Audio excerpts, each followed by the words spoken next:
Hai kalian, apa kabar para wanita? Bagaimana hati kalian? Masih adakah secercah cahaya yang menyinari? Ataukah kabut senja sedang menghampiri? Kulihat langkah kecilmu mulai berlari, seakan tidak peduli dengan yang sedang terjadi.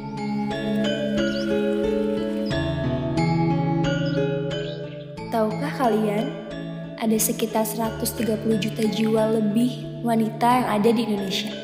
Iya, sebanyak itu orang hebat di Indonesia. Kenapa wanita disebut orang hebat? Karena wanita itu manusia yang kuat. Wanita bukan manusia lemah, bukan juga makhluk rendah yang bisa dipermainkan. Apalagi sekarang sudah banyak wanita hebat yang menghasilkan karya luar biasa. Tapi masih banyak juga wanita di Indonesia yang mendapat perlakuan-perlakuan tidak layak, kekerasan, pelecehan, dipermainkan, dianggap lebih lemah dari pria. Sudah banyak tokoh besar wanita yang menyuarakan dan memberikan kontribusi besarnya bagi bangsa ini. Menjadi sosok panutan bagi generasi ke generasi. Dan salah satunya yang selalu menjadi kebanggaan bangsa ini, Ibu Raden Ajeng Kartini. Habis gelap, terbitlah terang. Sebuah karya dan kata-kata yang penuh makna telah menjadi warna yang merema di kalangan para wanita Indonesia. Perjuangannya dalam membela emansipasi wanita yang menginspirasi kita untuk terus berkarya.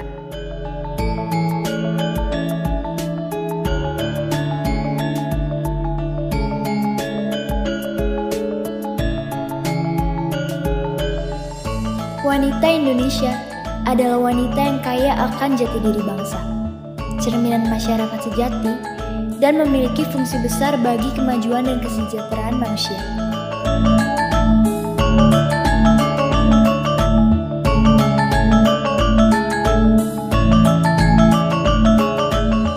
Bangkitlah hai wanita, berdirilah teguh dengan prinsip dan nilai kehidupan yang benar, karena kita berharga.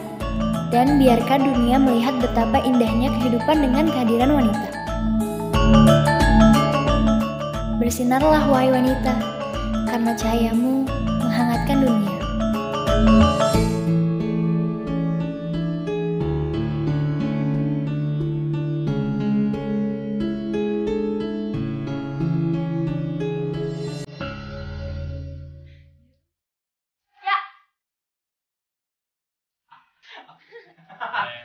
Sela about gender equality. Menurut aku, gender equality atau yang lebih sering dikenal dengan keadilan gender adalah pandangan bahwa semua orang itu harus diperlakukan sama rata atau setara dan tidak didiskriminasi berdasarkan identitas gender mereka. Nah, kayak misalnya contohnya dulu kan zaman-zaman penjajahan ya, cewek-cewek itu nggak boleh keluar rumah untuk sekolah atau untuk bekerja gitu. Jadi mereka harus diam di rumah untuk melakukan pekerjaan-pekerjaan rumah doang. Tapi semenjak adanya Kartini juga, dia itu menjunjung tinggi emansipasi wanita, jadi disamaratakan maupun wanita maupun laki-laki. Menurut aku sendiri, menurut aku pribadi, kayak nggak ada masalah sih. Maksudnya aku nggak ada kepikiran takut atau harus minder gimana, karena harus bersaing dengan kaum Adam. Tapi karena di dunia entertain ini nggak cuma kaum Adam kan, malahan lebih banyak kayak wanita-wanita yang lebih dipandang juga di bidang entertainment ini, kayak misalnya penyanyi, pemain sinetron juga, wanita juga udah banyak, jadi nggak perlu takut atau nggak perlu minder ya, kita sama-sama bersaing dengan sehat aja, sama-sama bersaing dengan hak yang sama, dengan setara gitu, jadi ya gitu, nggak usah takut. Oke, buat teman-teman aku semuanya, para wanita, wanita-wanita kuat, aku mau ngasih pesan menjelaskan kalau misalnya kita tuh nggak perlu minder, kita tuh nggak perlu takut karena adanya perbedaan gender ini, kita sama rata gitu. Jadi kita juga punya peran yang sama sama laki-laki. Kita juga bisa kayak untuk meninggikan derajat wanita juga. Jadi jangan pernah minder, jangan pernah takut. Kalian juga tetap bisa berkarya. Terus kayak contohnya juga single parents, seorang ibu sendiri gitu kan. Mereka tetap bisa menghidupi anak-anaknya juga, tetap bisa menjadi tulang punggung keluarga mereka juga. Jadi nggak cuma laki-laki yang dianggap kuat atau dianggap berkuasa gitu loh. Jadi wanita juga bisa. Jadi nggak usah minder ataupun takut ya. Ya. Wanita karir.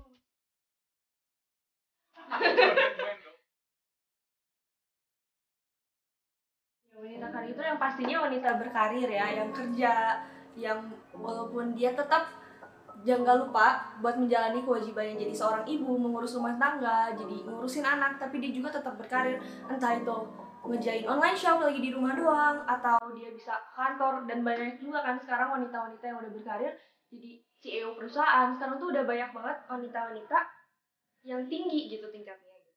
Udah bukan cuma cowok doang yang bisa jadi bos gitu.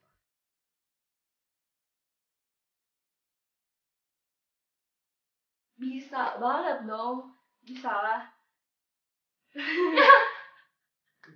Enggak, bukan, belum. Ya bisa banget karena emang dari kecil mungkin bisa kayak ikutan lomba-lomba modeling, terus juga lomba, terus nanti bisa tiba-tiba dipanggil buat photoshoot atau bisa jadi pemeran iklan kayak gitu-gitu kan. Bisa dibilang jadi udah menghasilkan uang juga.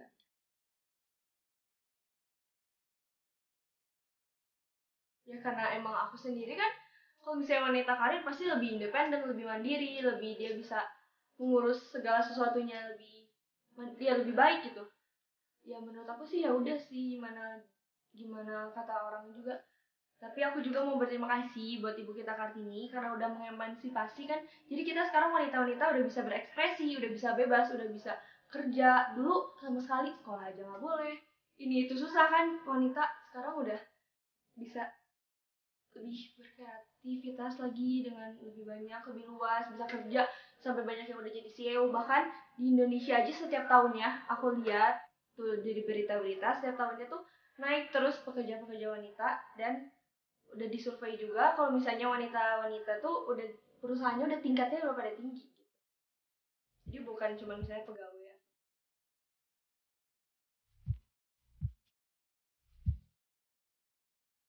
Ya kalau misalnya kata aku jangan terlalu didengerin ya apa kata orang, pasti mau gimana juga ada aja kan orang yang nyinyir gitu. Tetap aja percaya diri, tetap aja tunjukin dengan hasil kalian yang terbaik. Kalau misalnya kalian tuh bisa, nggak kayak yang orang-orang pikirin kalau misalnya kalian lemah, nggak, kita harus nunjukin kalau misalnya kita juga cewek tuh harus layak untuk diakui gitu, diakui oleh orang-orang.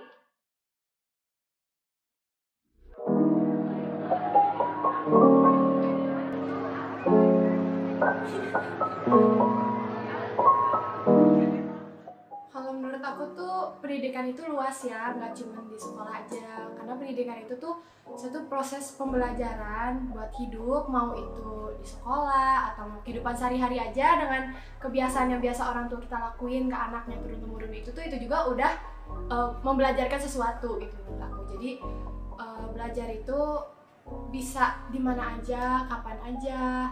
Terus kayak kalau belajar juga tuh menurut aku ya, ini belajar itu tuh kita biasanya pasti dengan bimbingan orang lain, tapi kalau kata aku belajar sendiri juga nggak ada salahnya, kita otodidak. Dengan sekarang kan yang sekarang udah luas, kayak misalnya belajar bisa lewat sosial media kayak gitu-gitu tuh, itu ya kita bisa mendapatkan ilmu-ilmu yang baik.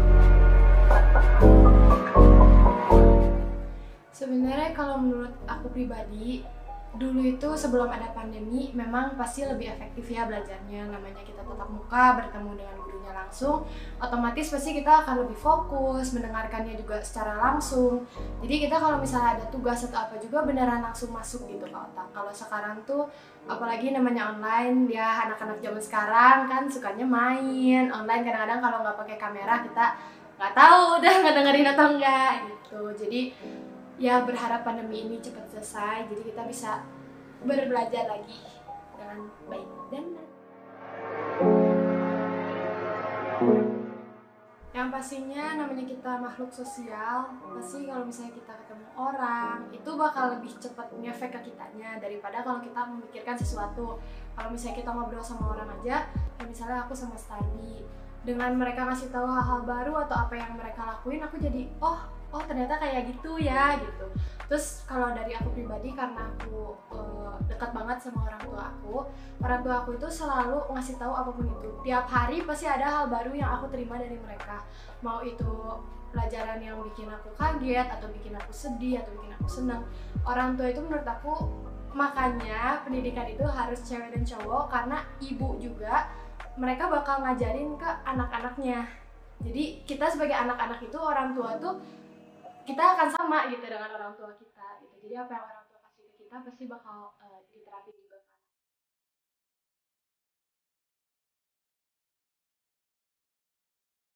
Enggak sih sekarang. Ya karena ibu kita Kartini dulu juga, menurut aku kayak sekarang orang-orang juga udah sadar bahwa pendidikan itu penting banget, mau buat cewek mau cowok. Karena yang tadi aku bilang gitu, seorang ibu juga kan harus mengajarkan kepada anak-anaknya. Kalau misalnya ibunya aja istilahnya tidak mendapat pendidikan, apa yang mau dia ajarkan ke anaknya gitu.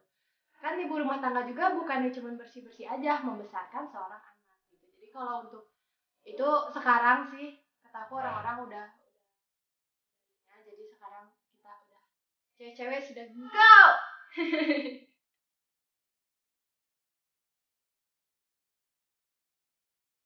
Yang pastinya balik lagi, kita harus menyadarkan diri kita sendiri kalau pendidikan itu penting. Karena bukan hanya untuk sekarang, untuk masa depan, untuk keturunannya kalian. Pendidikan itu satu hal yang wajib banget dan jangan diabaikan. Walaupun mungkin rasa malas ya, aku juga sebagai generasi sekarang mengerti, ingin main, mau ya entah itu game, ketemu temen, pasti ada. Cuman kita harus bisa bagi waktu, karena mau gimana pun pendidikan itu hal yang wajib. Jadi buat kalian semangat, jangan malas-malas. Kalian harus ngalahin itu, karena nanti kalau kalian sudah tumbuh berguna banget.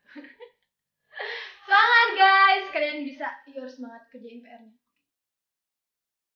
Kenapa? Kenapa?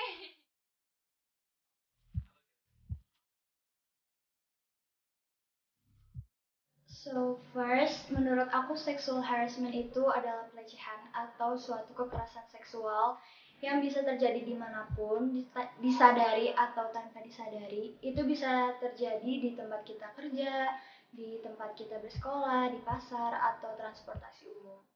Dan kalau untuk respon aku saat aku lihat berita tentang pelecehan seksual, pastinya aku kesel, geram, sedih, because it happens like banyak banget berita tentang pelecehan seksual. Bahkan di sekitar aku aja ada berita tentang pelecehan seksual, and I don't like it. I really don't like it.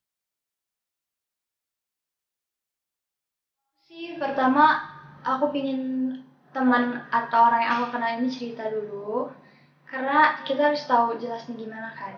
Kita harus tahu jelasnya gimana. Terus yang kedua aku bakal laporin pelakunya, karena itu wajib buat dilaporin ya nggak sih.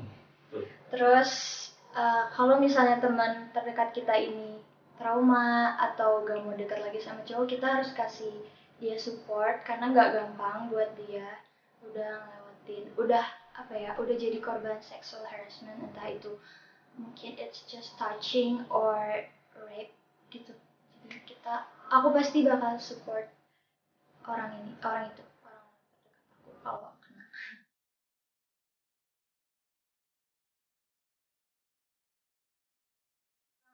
Itu bukan soal tentang nyentuh fisik doang, kayak megang-megang gitu atau apa, tapi di comments juga, di komen di sosial media dimanapun itu pasti banyak banget sih. Dan aku Aku juga pernah kena gitu. Dan orang-orang di sekitar aku, tentunya cewek-cewek teman-teman aku itu kena juga. Padahal there's nothing wrong di fotonya. Di foto yang kita post itu nggak ada yang salah. Cuman sometimes ada aja kayak laki-laki, karena aku perempuan, so aku bilangnya laki-laki. Jadi ada laki-laki yang DM atau komen yang kayak tiba-tiba ngirimin punya dia, atau tiba-tiba komen kayak buka dikit dong atau gimana gitu. Jujur itu bikin risih kan pasti. Dan yang aku lakuin tuh aku langsung blok orangnya karena bener-bener gak nyaman banget sih kayak ada komen kayak gitu. Report.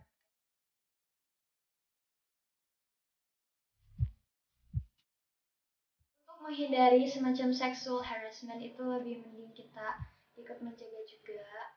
Mungkin kalau misalnya pakai hot pants or apa ya, atau kelihatan dikit mungkin dadanya, itu it's okay. Cuman kalau misalnya benar-benar dari pose mengundang, dari pakaian cuman benar-benar pakai pakaian dalam, itu berarti ya kalian sudah tahu kan ini apa konsekuensinya gimana.